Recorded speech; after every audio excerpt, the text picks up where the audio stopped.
Before we wrap up and send everyone home, just a few moments to reflect on my observations, for what it's worth, on the last couple of days and what I was seeing. Um, Thanks to everyone who traveled within New Brunswick, across Atlantic Canada, across Canada, and even beyond California, Boston, United States, other parts of the United States, Poland. Um, at the risk of sounding like Delta Airlines, they always say, um, you know, we know you're very busy and we know you have a lot of choices, and we really appreciate you taking the time to choose us. So thanks for flying with us the last couple of days. I've never heard Air Canada say that before. Um, Over the course of the summit, we explored a range of topics, right? Agentic systems, governance, trust, education, healthcare, climate, so on and so forth. And actually, that's exactly what a summit should be. But if I'm going to be honest, those aren't the topics that I'll really remember from this. I will remember them, but I won't remember them most. Uh, I found myself doing a lot of people watching over the last few days, and there was a certain atmosphere throughout this summit. Now, whether that had anything to do with the music between the sessions is a matter of ongoing debate. But I saw speakers stay long after their sessions ended because they genuinely wanted to continue a conversation. I saw students introduce themselves to people they were nervous to approach. I saw researchers, entrepreneurs, educators, community leaders interacting with each other and finding common ground. And I saw people really listen. They weren't just sitting there simply waiting to get their words in. They were genuinely trying to understand one another. My path has been such that I've been fortunate enough to attend a lot of conferences around the world, across government, industry, academia, the UN. I've been lucky enough to participate in some really remarkable gatherings. And I'm not saying this because I was part of the organizing team that put this together, but I think there was something really unique about this one. There was a warmth here that really felt different, a generosity of spirit, a willingness to share ideas openly, a willingness to make introductions, which I saw a lot of. As someone from the outside, looking into what I was seeing, more than anything, I really saw a sense of community here. Yesterday, Karchi made a comment to me. He said, "There's a real buzz here, not just excitement about AI, but something happening beneath the surface." And I've been mulling over that comment for the last 24 hours, and I think I've come to the conclusion that I don't think it's about technology. I don't think it's the speakers, and I really don't think it's the summit itself. It's the people. And maybe I'm naive, but I think it's because people here genuinely want to see one another succeed. We spent the last 3 days talking about AI. But when I think back on this summit, what I'll remember most is something profoundly human.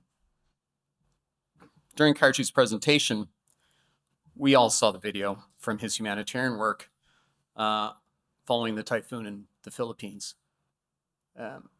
He was carrying that woman to the helicopter. The shock and terror on her face, the devastation, the sadness of someone whose life had been changed forever. And that image has stayed with me. I'm sure it stayed with all of you. Watching that brought back a lot of memories I've recently forgotten. And it reminded me just how fragile life can be and how quickly things can change. Everything can change. But as difficult as those images are, I think it's important that we don't look away from them. Because behind every data set, every algorithm, every technological breakthrough that we make, there's real people. people whose lives can be improved by what we build, and people who can be harmed if we get it wrong. And I think that's why these conversations matter. So, not to get too heavy, I'll lighten up on that now. I would like to ask Zach. Are you there? I can't really see. Have you got a mic? Yeah, I have a mic. Okay, you want to come down here for a second, if you don't mind? Yeah. So I want to say a special thank you to Zach and Ken and Baz and the entire AV team. The mark of a great AV team is that nobody notices them because everything just works. And we were talking about this yesterday. Every conference I've ever gone to, I always hear feedback. You know, there's always a mic that kicks back and it pierces your ear.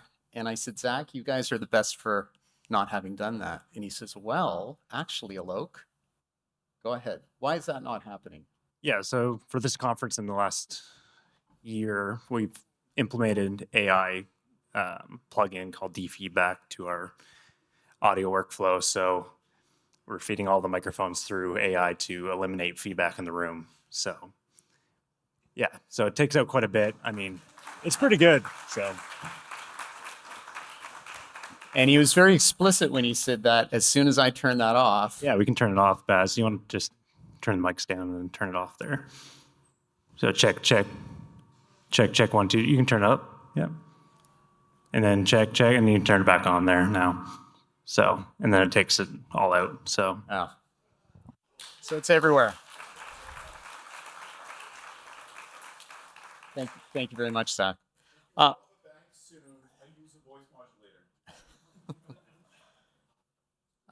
Okay. I'd also like to thank our photographer and videographer, Nicola and Joy, who spent the last 3 days documenting this event. They captured some really great moments, and I don't know, but I saw some of the pictures, and they really somehow achieved the monumental task of even making my colleagues Sten and Scott look handsome. So, well done. I've seen a lot of something we don't talk about at technology conferences. At this one, and maybe as Misty's parents were from the 60s, they were hippies, so this may sound a little hippie, but I saw a lot of love. The love of helping someone else succeed, the love of building something bigger than ourselves. I saw it in genuine excitement that people showed for each other, and that's really worth holding on to. As you leave here today, stay connected and continue the conversations that you started here. Follow up with the introductions that were made. Because the most important thing created here at this summit, it's not going to be found in a presentation or a research paper or a slide deck. It's found in the relationships that continue after we leave this room. I also want to acknowledge Hussein's keynote. Echoing something I've been saying since day one and have had a lot of arguments about, but AI is not a replacement for people, right? It's an augment, a means of amplifying human potential, and a future where technology helps us learn more, connect more, create more, and contribute more. So, where AI becomes more aware of human perspectives rather than less. And hearing Hussein talk about that was, I think, a really great way to end on this summit.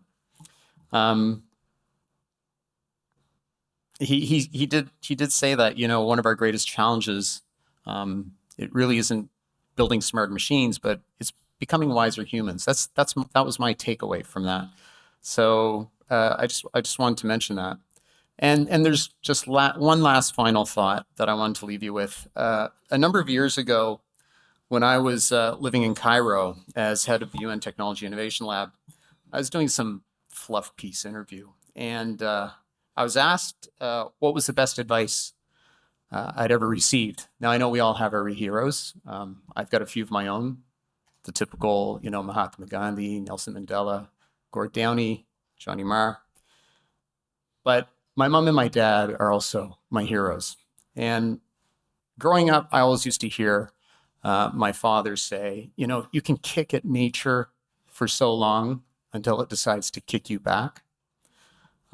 Listening to our conversations this week about climate, sustainability, energy, and the responsibilities that come with innovation, I was reminded of how relevant my dad's words were.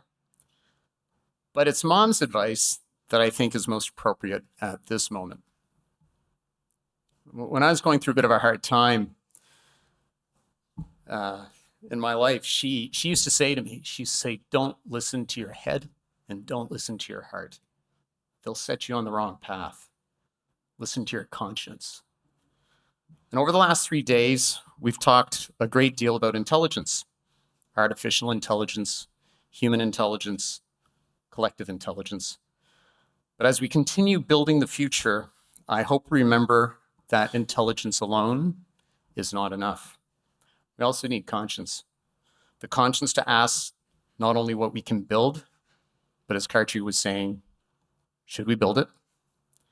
The conscience to ensure that the benefits of these technologies are shared broadly. And as someone who's worked in developing countries, that's something that I really, truly believe in. And the conscience to look out for one another as we navigate a period of extraordinary change. And if there's something I've learned over these last few days, I've learned a lot of things, but it was that this community has plenty of intelligence and it's got plenty of conscience. So thank you for really being a part of this journey, and travel safely and take care of one another. And we'll see you next year.